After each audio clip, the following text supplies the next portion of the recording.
नमस्कार दोस्तों, न्यूज़ घटक के कार्यक्रम खास मुलाकात में हमारा साथ में है एसयूसीआई कम्युनिस्ट पार्टी के दो प्रत्याशी। एक मैम है हमारे साथ में जो ग्वालियर लोकसभा चुनाव लड़ेंगे, दूसरी गुना सीट पर चुनाव लड़ेंगे। हमारे जो दोनों प्रत्याशी हमारे साथ में अभी इन्होंने प्रेस कॉन्फ्रेंस करके अभी बिल्कुल घोषणा करी है कि मध्य प्रदेश के अंदर 6 सीटों पर चुनाव लड़ेंगी।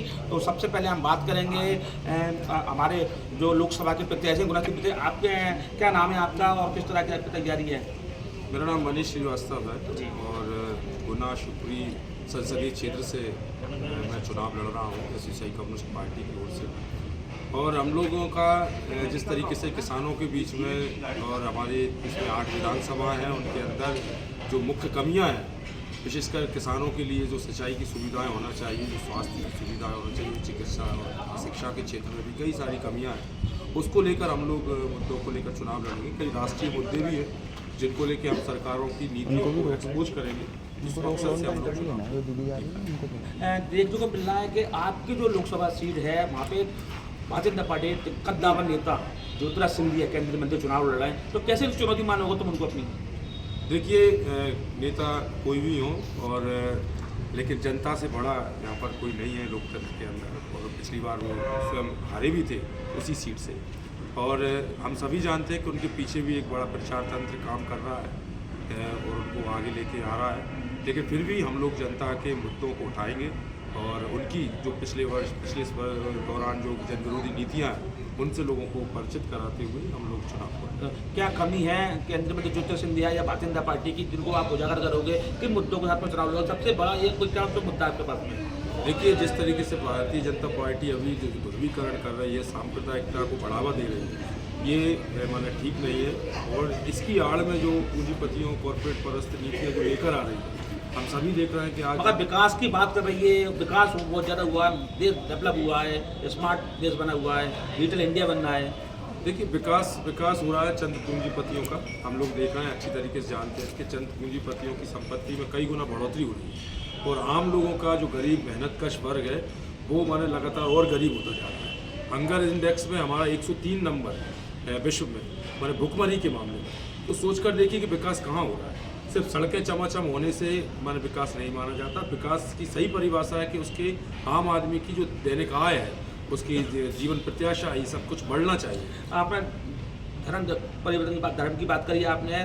धारा 370 भारतीय जनता पार्टी सरकार में हटी, राम मंदिर बनाया, ट्रिपल तलाक जैसे और कई आयुष्मान योजना, कई योजना और कई बड़े मुद्दों पे पूरे 10 साल में नरेंद्र मोदी ने काम किया है और आप कह रहे हैं कि भारतीय जनता पार्टी ने कोई काम नहीं किया। तो इस पीरियड में कैसे तैयारी करोगे आप, कैसे चुनाव जीतोगे? केंद्रीय मंत्री ज्योतिराज सिंधिया के सामने आप होगी।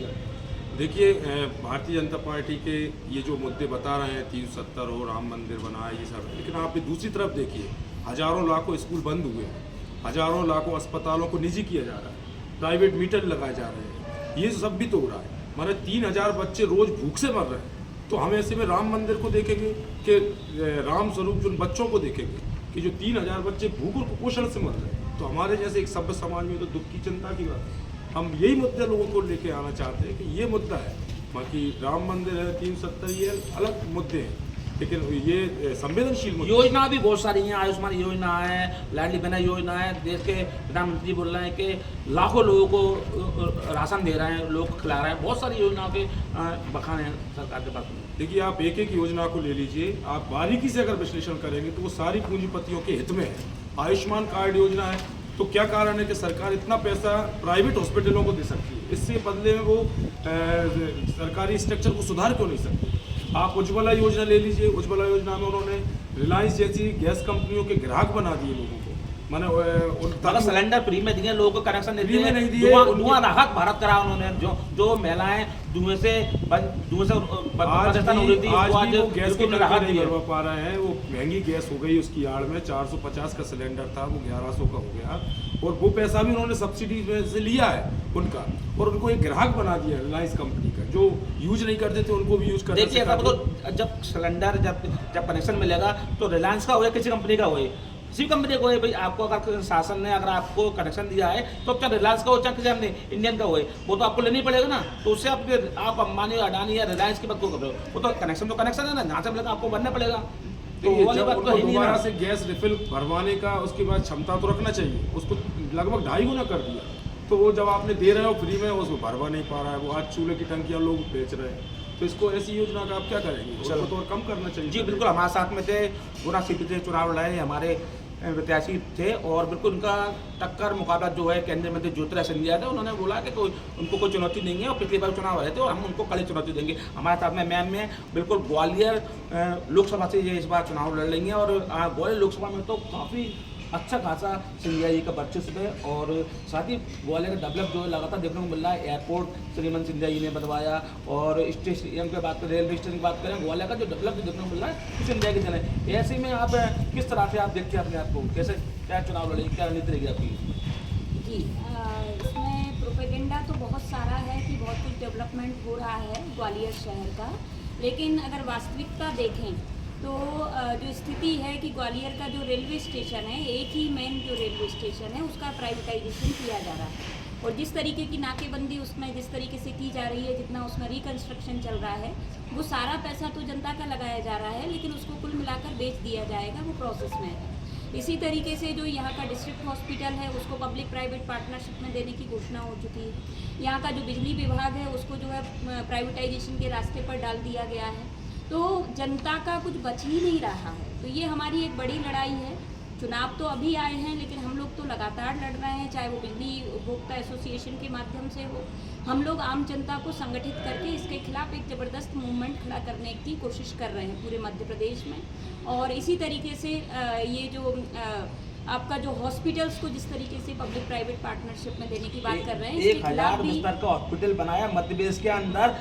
मैं समझता हूँ पहले आप दूसरा हॉस्पिटल है, बड़ी योजना कि जिस दिन से वो बना है उसी दिन से उसमें कहीं ना कहीं कुछ जो है समस्याओं को लेकर लगातार वहाँ का जो मरीज है, वहाँ का स्टाफ है, वो परेशान हो रहा है। नए स्टाफ की भर्ती नहीं की गई है, कमला राजा और जेएच में से ही निकालकर स्टाफ को रीडिस्ट्रीब्यूट कर दिया गया है। तो उतने कम स्टाफ के अंदर आप इतने बड़े हॉस्पिटल्स को ठीक ढंग से संचालित नहीं कर सकते हैं।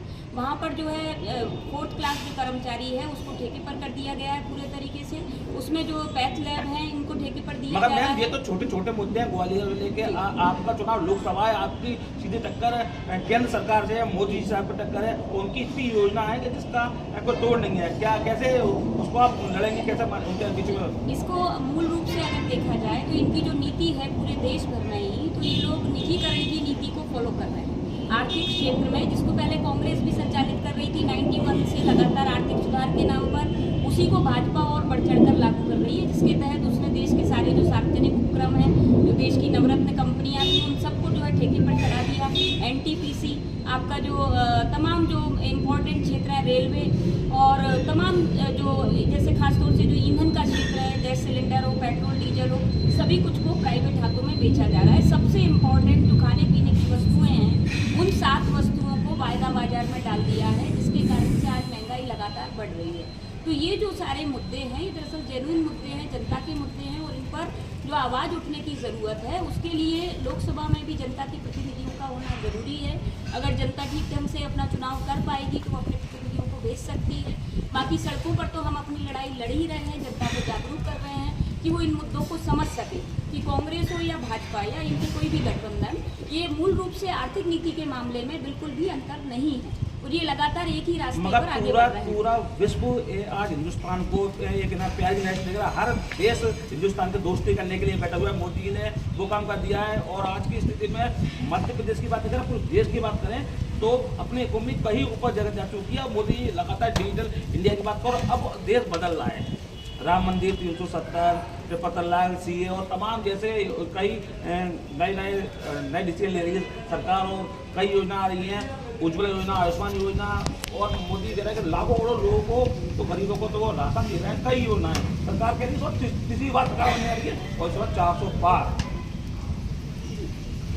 इसमें जो मूल बात है कि दरअसल 26 जो चैनल्स हैं वो अंबानी के हैं और 13 चैनल अदानी के हैं। उनके द्वारा जो प्रोपेगेंडा चल रहा है, ये उसी तरह का प्रोपेगेंडा है कि देश का विकास हो रहा है, सरकारें कर रही हैं। तो इसमें वो अपनी बढ़ा चढ़ाकर बहुत सारी बातें प्रचारित कर रहे हैं, और इसमें एडवर्टाइजमेंट पर जितना खर्चा हो रहा है उतना खर्चा ओरिजिनल पॉलिसी पर भी, योजना पर भी नहीं हो रहा है। आपकी जो आयुष्मान योजना है, कैग की जो रिपोर्ट है कि इसमें सबसे बड़ा घोटाला अभी तक का सामने आया है।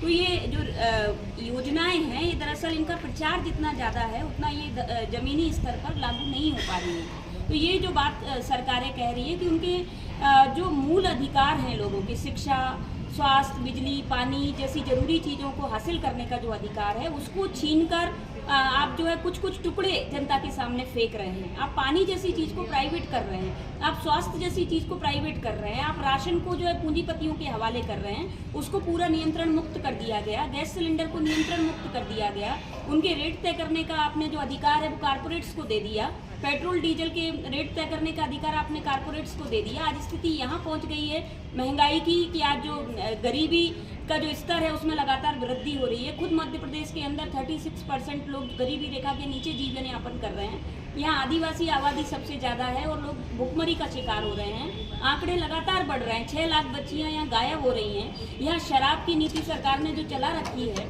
और ये पूरे देश में है, कहीं भी आप चले जाइए, तृणमूल की राज्य सरकार हो, चाहे आप पार्टी की राज्य सरकार हो या केंद्र सरकार, ये जो बैठी हुई नहीं, गुजरात या कई राज्य ऐसे हैं जहाँ पे शराब टोटल बंद है। ऐसा भी नहीं है, तो कई राज्यों में शराब बंदी कर दी गई है। लगातार सरकार की योजना है, लगातार भारत के केवल 4 राज्यों में शराब बंद थी, जिसमें से अभी एक राज्य में सरकार ने अभी उसको दोबारा खोल दिया है, वो भी मणिपुर जैसे जलते हुए राज्य के अंदर। तो मैं इसमें जो कहना चाहती हूँ कि दरअसल इन नीतियों को ये सभी पार्टियां सभी जगह पर नशे को बढ़ावा देने वाली नीतियों को लागू कर रही है, शराब को लागू कर रही है, अश्लीलता को बढ़ने दे रही है। आप जो अभी मुद्दा कह रहे हैं धर्म को लेकर या कास्ट को लेकर जो ये लोग मुद्दे लेकर आ रहे हैं, इसके पीछे बड़ी वजह है कि जो तमाम आर्थिक नीतियाँ हैं वो जन विरोधी हैं और जनता बुरी तरीके से त्रस्त है इन लोगों से। तो जनता का ध्यान उस तरफ ना जाए, इसीलिए वो इन तमाम मुद्दों को, चाहे वो धारा 370 हो, चाहे वो राम मंदिर की बात हो, चाहे वो ये तमाम जो मुद्दे दिखा रहे हैं, ये सब आर्टिफिशियल मुद्दे हैं जो क्रिएट किए गए, जनता के माइंड में डाले गए ताकि वो मुख्य मुद्दों से दूर रहे। आज बेरोजगारी से नौजवान किस कदर परेशान है, किसान किस कदर परेशान है कि वो जो है उसको फिर सरहदों पर जाकर अपनी लड़ाई लड़नी पड़ रही है। वो भाजपा जो कि अपने 2014 के इलेक्शन में बोलकर आई थी कि किसान की आय दोगुनी करेगी, उसको MSP लागत का 1.5 गुना देगी, आज उन्हीं किसानों को फिर जाकर लड़ना पड़ रहा है। किसानों को किसानों को रोजगार की बात कर रहे हो आप, उनने 6-6 हज़ार रुपये पहले ही डाल दिए किसानों को, उनने पहले ही हमें दे दी है। उसके अलावा किसानों को लोन फ्री मिल रहा है, बिजली की सुविधाएं किसानों को तो मोदी सरकार ने इतना दिया के साथ कांग्रेस सरकार ने कभी नहीं होता। नहीं, लोन के विषय में जो बात है वो पूरी तरीके से सही नहीं है। दरअसल लोन माफ करने का ही वो लगातार मांग कर रहे हैं किसान, और दूसरा MSP की मांग कर रहे हैं जिसको सरकार नहीं मान रही है। सरकार ने पूंजीपतियों के लोन माफ किए हैं लेकिन किसानों का लोन माफ करने के लिए वो तैयार नहीं है। तो ये दरअसल भाजपा और कांग्रेस जो अपने वादे करके आते हैं, सत्ता में आने के बाद वो जो नीति अपनाते हैं वो सब जुमला साबित कर देते हैं। ये बार बार सिद्ध हुआ है और जनता इस बात को समझेगी, हमें आशा है। और वो जो है अपने जनप्रतिनिधियों को, सही जनप्रतिनिधियों को चुनकर उनको समर्थन देगी, सहयोग देगी, ताकि वो जो है अपनी आवाज़ को संसद में पहुंचा सके। जी बिल्कुल, हमारे साथ में थी 2 प्रत्याशी थे, एक ग्वालियर लोकसभा से, दूसरी गुना से 2 प्रत्याशी हैं जिन्होंने लगातार अब उन्होंने अपना पर्चा बुलंद कर दिया है और ये लगातार भारतीय जनता पार्टी और कांग्रेस को टक्कर देने के लिए अब मैदान में उतरेंगे। तो दोस्तों, लगातार हमारे चैनल न्यूज़ गतक को देखते रहिए। हम आपको फिर किसी बड़े नेता से बात करेंगे। और SY कम्युनिस्ट पार्टी द्वारा ये 2 प्रत्याशी हैं, एक ग्वालियर विधानसभा से और एक गुना सीपी से। तो दोस्तों, लगातार हमारे चैनल देखते रहिए, हमारे सबको शेयर और लाइक करिए। नमस्कार।